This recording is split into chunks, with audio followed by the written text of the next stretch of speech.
Fala galera, quem fala aqui é o Paulista, trazendo mais um vídeo aqui pro canal. Quem tem um Gol G5 da Volkswagen, ocorre esse problema no som aqui, ó. Ele, quando descarrega a bateria, ele não liga mais, fica pedindo senha.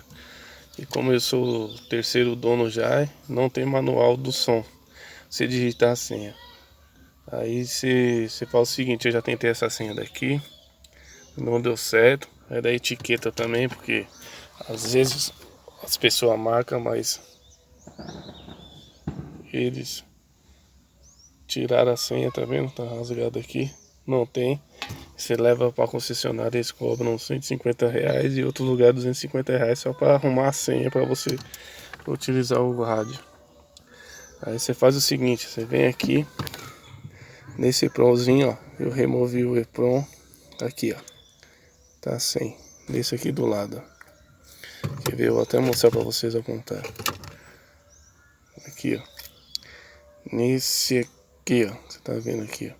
Você arranca ele. Aí inicia seu rádio, que seu rádio vai funcionar normal. Eu vou acabar de fechar ele aqui. Fechar ele certinho. Aí já...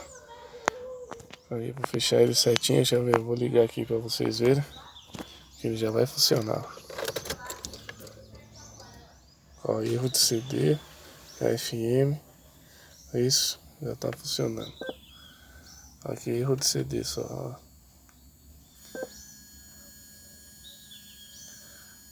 Pronto, já voltou a funcionar. Só arrancar esse aí, pronto.